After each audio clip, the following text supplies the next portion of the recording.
Bismillahirrahmanirrahim. Assalamualaikum warahmatullahi wabarakatuh. Selamat pagi. Luar biasa, tetap semangat, merdeka belajar. Kemarin saya memberikan tugas menyalin, tapi di situ di akhir tugas itu saya meminta kepada para siswa untuk membuat pertanyaan terkait pembelajaran atau untuk pertanyaan apapun itu untuk saya. Di sini banyak yang bertanya seperti, Pak, PPK itu apa? Pak, apa arti PPK? Apa yang dimaksud dengan PPK? Apa arti PPK? Dan sebagainya. Ada juga yang bertanya, Pak, apa itu manfaat PPK? Apa tujuan PPK? Oke, kita akan jawab satu persatu. Pertama dari pengertian PPK. PPK merupakan singkatan dari penguatan pendidikan karakter, sebagaimana tercantum dalam Perpres nomor 87 tahun 2017 tentang penguatan pendidikan karakter. PPK adalah gerakan pendidikan di bawah tanggung jawab satuan pendidikan, yaitu di sekolah, untuk memperkuat karakter peserta didik melalui harmonisasi olah hati, olah rasa, olah pikir, dan olahraga dengan dukungan pelibatan dan kerjasama antar satuan pendidikan, keluarga, dan masyarakat sebagai bagian dari Gerakan Nasional Revolusi Mental atau disingkat dengan GNRM. Terus, PPK merupakan upaya untuk menumbuhkan dan membekali generasi penerus agar memiliki bekal karakter baik, keterampilan literasi yang tinggi, dan memiliki kompetensi unggul abad 21, yaitu mampu berpikir kritis dan analitis, kreatif, komunikatif, dan kolaboratif. Oke? Nah, itu sedikit apa itu pengertian dari PPK. Apa kalian tahu dari mana nilai-nilai karakter itu tadi? Karakter yang mana, Pak? Seperti tadi, olah hati, olah rasa, olah pikir, dan olahraga. Itu merupakan filosofi pendidikan karakter Ki Hajar Dewantara. Nah, seperti itu. Jadi dikembangkan dari filosofi Ki Hajar Dewantara tadi itu. Lalu apa sih, Pak, manfaat PPK? Ada yang bertanya, Pak, apa manfaat PPK? Apa manfaat dari PPK? Oke. Pendidikan karakter dengan semboyan senang belajar di rumah kedua. Memiliki manfaat bagi siswa, juga bagi penggiat pendidik sekolah, pemerintah, hingga lembaga masyarakat. Nah, di sini ada beberapa manfaat dari penguatan pendidikan karakter itu. Manfaatnya apa saja? Ada 6. Yang pertama, bisa meneguhkan karakter peserta didik untuk bersaing dengan yang lain dalam kompetisi abad 21 yang mengedepankan inovasi, kecepatan, komunikasi, kerjasama, dan berpikir kritis. Yang kedua, manfaat yang kedua itu, aktivitas belajar mengajar dilaksanakan secara terintegrasi dari aktivitas belajar di dalam dan di luar kelas. Oke. Yang ketiga, manfaat yang ketiga itu, pembaruan fungsi kepala sekolah menjadi seorang pengelola dan guru dan menjadi sumber inspirasi PPK. Lalu manfaat yang keempat, penyegaran komite sekolah menjadi lembaga kerjasama dan penghubung antara sekolah dan masyarakat. Oke, yang kelima, mendorong keikutsertaan keluarga untuk ikut berperan aktif dalam pelajaran dan dengan cara seminar penguatan selama 5 hari. Itu. Yang keenam, kerjasama dari ujung tombak pendidikan yakni guru dengan berbagai lembaga masyarakat, pegiat pendidikan dan kebudayaan, pemerintah pusat dan daerah. Nah, itu manfaat PPK. Ada juga yang bertanya, apa itu, Pak, tujuan PPK? Oke, tujuan PPK itu membangun dan membekali peserta didik sebagai generasi emas Indonesia dengan jiwa Pancasila dan pendidikan karakter yang baik guna menghadapi dinamika perubahan di masa depan.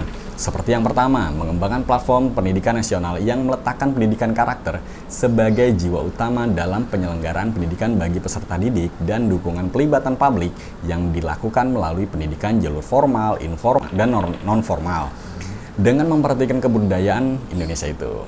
Yang kedua, merevitalisasi dan memperkuat potensi dan kompetensi pendidik, tenaga kependidikan, peserta didik, masyarakat, dan lingkungan keluarga dalam mengimplementasikan PPK itu. Nah, dari filosofi Ki Hajar Dewantara tadi, itu yang tadi 4 tadi, yang olah rasa, olah hati, olah pikir, dan olahraga, itu dikembangkan menjadi 18 nilai karakter. Yaitu ada 18 ya, yang Bapak tahu apa ya? Religius, toleransi, kreatif, mandiri, rasa ingin tahu, dan lain-lain. Kayak ada 18 ya ini. Lalu nilai-nilai 18 karakter itu difokuskan menjadi 5 karakter PPK. Apa saja itu 5 karakter PPK itu? Yang pertama yaitu religius. mewujudkan diri, perilaku, dan perkataan dalam mempercayai keyakinan kepada Tuhan Yang Maha Esa. Yang kedua, nasionalis, bisa lebih memprioritaskan kepentingan bangsa daripada kepentingan yang lain. Yang ketiga, gotong royong, melakukan langkah yang menjunjung tinggi pada kerjasama dan tolong-menolong dalam menanggulangi masalah kelompok. Yang keempat, integritas. Integritas itu usaha untuk membuat diri bisa dengan konsisten dipercaya oleh manusia dari segi perilaku dan perkataan. Yang kelima, mandiri, yaitu selalu dipercaya dengan kemampuan diri sendiri, mulai dari kekuatan, pikiran, dan perilaku untuk mewujudkan aspirasi diri sendiri tanpa tergantung pada orang lain. Oke, Pak, pertanyaannya, integritas jadi tujuannya itu apa sih, Pak? Oke, tadi udah disebutkan, integritas yaitu jujur, dapat dipercaya, berkarakter, bertanggung jawab. Nah, itu merupakan upaya menjadikan dirinya sebagai orang yang selalu dapat dipercaya dalam perkataan, tindakan, dan pekerjaan. Nah, nilai karakter integritas ini merupakan nilai dasar perilaku yang didasarkan pada upaya menjadikan dirinya sebagai orang yang selalu dapat dipercaya dalam perkataan, tindakan, dan pekerjaan, memiliki komitmen dan kesetiaan pada nilai-nilai kemanusiaan dan moral. Jadi intinya tuh integritas ya bisa dapat dipercaya, dapat dipertanggungjawabkan dari perkataan dan tindakan kamu. Pertanyaan selanjutnya dari kalian itu ada yang bertanya, apa tujuan dibuatnya Mars PPK? Oke, Mars PPK adalah Mars yang dibuat atau lagu yang dibuat untuk memperkenalkan penguatan pendidikan karakter kepada para siswa di sekolah. Selain Mars yaitu tadi, ada juga yaitu tepuk dan salam PPK. Oke, selanjutnya pertanyaan selanjutnya apa lagi? Oke, pertanyaan apa saja contoh gerakan revolusi mental? Pertanyaan yang bagus sekali ya. Gerakan revolusi mental itu ada menurut website jadi revolusi mental itu ada websitenya. Kalau nggak salah itu revolusimental.go.id. Di sana dijelaskan bahwa revolusi mental adalah gerakan seluruh rakyat Indonesia bersama-sama untuk memperbaiki karakter bangsa menjadi Indonesia yang lebih baik. Beberapa contohnya itu sederhana yang bisa kita lakukan dalam kehidupan sehari-hari. Sebenarnya ada banyak, cuman Bapak tidak menyebutkan semuanya. Contoh-contohnya itu seperti contoh yang pertama itu terapkan pola hidup sehat, yaitu makan, istirahat, dan olahraga yang cukup. Nah itu jadi harus makan, tidur, istirahat, dan olahraga. Oke, ya. Yang kedua, jaga relasi yang baik dengan seluruh anggota keluarga, jaga hubungan yang baik dengan anggota keluarga seperti kepada ayah, bunda, adik, dan kakak. Bahkan bisa sama saudara yang lain juga harus memiliki hubungan yang baik. Ketika orang tua butuh bantuan, kalian bantu. Ketika kakak dan adik butuh bantuan, ketika kamu juga ada kesulitan, itu berarti kamu juga harus meminta tolong pada orang tua atau siapa yang bisa, keluarga kamu yang bisa membantu. Oke, yang ketiga, ubah cara pikir negatif menjadi positif dalam menghadapi persoalan. Nah, di sini biasa itu di kelas kalau Bapak perhatikan, hindari pikiran buruk kepada teman kamu. Misalkan teman kamu membuat kesalahan, atau menjawab salah, atau melakukan kesalahan tindakan yang tidak pantas, itu kamu salahin, kamu sorakin, kamu lapor ke guru. Nah, oke, seperti itu. Tapi sebelum itu, kamu bisa menegur dulu kan, bisa ngasih tahu baik-baik, bisa memberitahu kalau bahwa perbuatan itu salah, dan kamu bisa menunjukkan contoh yang lebih baik. Kalau memang teman kamu atau orang lain itu tidak bisa dikasih tahu, tidak bisa, masih mengelak, jadi ya kamu harus lapor kepada guru atau seperti itu ya. Agak ya misalkan kalau udah dikasih tahu supaya agar teman kamu itu menjadi lebih baik dan mengerti apa kesalahannya. Lalu yang keempat, selalu optimis dan semangat menjalani hidup. Seperti kalian ini harus semangat, misalkan ada tugas, ya kalian harus semangat. Ada PR, ada tugas di sekolah, jadi kamu harus optimis, percaya diri. Kalau kamu itu bisa, jangan, nggak bisa, susah. Kan masih ada guru, masih ada orang tua, masih ada teman yang bisa kalian tanya untuk membantu tugas kalian. Oke, apalagi ya? Pertanyaan selanjutnya itu ada, bagaimana membentuk karakter anak di zaman teknologi sekarang? Oke, pertanyaan yang bagus sekali ya. Tapi yang nanya siapa ya? Oke.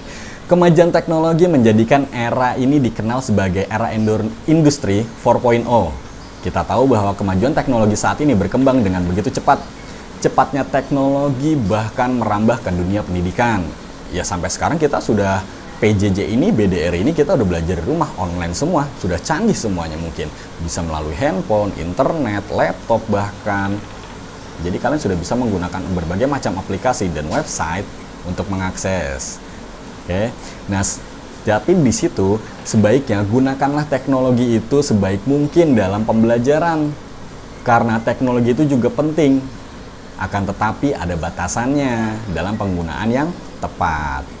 Di sini kalian membutuhkan pola asuh atau pendamping, yaitu seperti orang tua, kakak kalian, atau orang yang lebih dewasa untuk dibutuhkan pada era modern ini juga sangat dibilang era digital dapat memberikan kebebasan anak.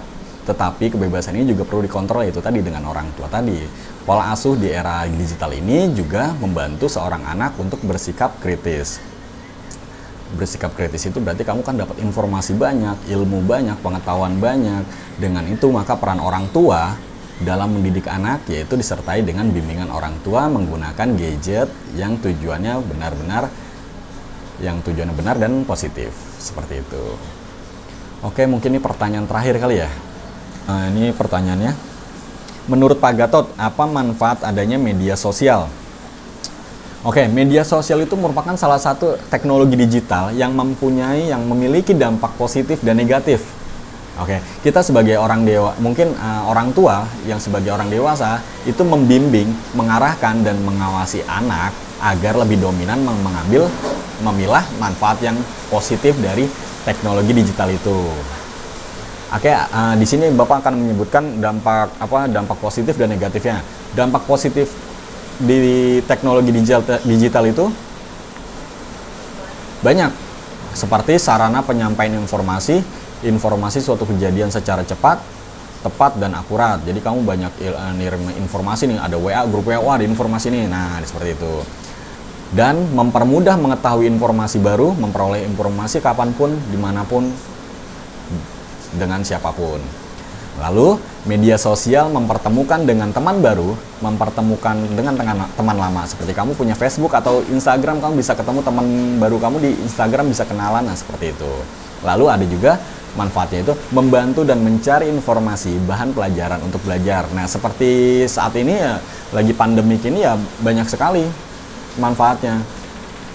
Apalagi sekarang kan kalian sudah mendapat kuota internet dari Kemendikbud ya, kamu udah dapat kuota internet pembelajaran dan kamu bisa manfaatkan itu sebaik mungkin untuk belajar.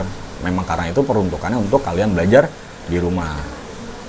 Lalu ada manfaatnya lagi, media hiburan seperti menonton YouTube, bermain game, ya seperti itu kan kamu kan bisa gunakan. Cuman ya kalian bisa tahu waktu, bisa membagi waktu kapan kalian belajar dan kapan kalian bermain. Oke, itu ya selanjutnya yang terakhir manfaatnya itu mungkin ya mempermudah komunikasi antara keluarga, saudara dan teman-teman kalian. Lalu ada lagi dampak negatifnya. Dampak negatif dari digital itu contohnya itu seperti anak bersifat individu. Dia selalu sering menyendiri, berkurangnya tingkat pertemuan secara langsung atau interaksi antar teman. Jadi ya jarang ketemu teman, kamu lebih suka megang gadget. Harusnya bisa diimbangi antara gadget dan kehidupan lingkungan sosial. Oke, lagi dampak negatifnya itu seperti berita tanpa tanggung jawab. Maksudnya apa, Pak? Ya seperti berita hoax atau bullying. Jadi ketika ada berita hoax ya kamu harus saring dulu, filter dulu, benernya ini beritanya gitu loh. Ya seperti itu. Oke, ada lagi dampak negatif dari gadget ini. Yang utama itu ya kesehatan mata, terutama mengalami rabun jauh atau rabun dekat. Oke. Juga kalian ini handphone, gadget itu kan ada internetnya, ada sinyalnya. Nah, sinyal radiasi ini, alat teknologi ini sangat membahayakan bagi kesehatan otak anak. Jadi ketika kamu menggunakan gadget, gunakanlah seperlunya dan jangan terlalu dekat menggunakan gadget ini. Jangan kamu tompok di depan mata gini, jangan ya. Jadi ada jaraknya supaya kamu bisa lihat. Dan ya jaga mata kalian, jaga tubuh kalian dari radiasi itu. Oke, ya mungkin dari situ ada lagi dampak negatifnya, masih ada lagi ya, mungkin kalian seperti banyak, jadi gampang mudah untuk mengakses internet, jaringan, dan video, foto. Nah, di situ yang mungkin nggak layak ditonton. Nah, di sini orang tua sangat berperan penting untuk mengawasi anak dalam penggunaan gadget. Oke, jangan sampai anak lupa akan perintah pekerjaan rumah yang ditugaskan oleh guru dan lupa melaksanakan ibadah seperti sholat karena kamu terlalu sering menggunakan gadget. Mungkin itu ya pembahasan hari ini. Jadi dari pembahasan ini, menerapkan pendidikan karakter pada era digital ini sangatlah penting agar generasi penerus bangsa mempunyai moral yang baik dan mencerminkan kualitas bangsa. Jika peserta didik salah dalam menggunakan teknologi, maka moral akan terancam dan membuat generasi penerus bangsa menjadi rusak karena salah pengguna teknologi. Apabila generasi penerusnya baik dalam kognitif dan moral, maka baik pula suatu bangsa tersebut. Untuk itu, keluarga, sekolah, dan masyarakat mempunyai tanggung jawab untuk menciptakan generasi yang bermoral dan berakhlak baik. Cukup sekian dari Bapak penjelasannya atas pertanyaan-pertanyaan kalian. Terima kasih atas pertanyaannya, dan pertanyaan yang belum dijawab mungkin akan Bapak jawab di video selanjutnya. Mohon maaf segala kekurangan dan keterbatasan yang Bapak di selama PJJ ini. Cukup sekian, wabillahi taufiq wal hidayah. Wassalamualaikum warahmatullahi wabarakatuh. Terima kasih.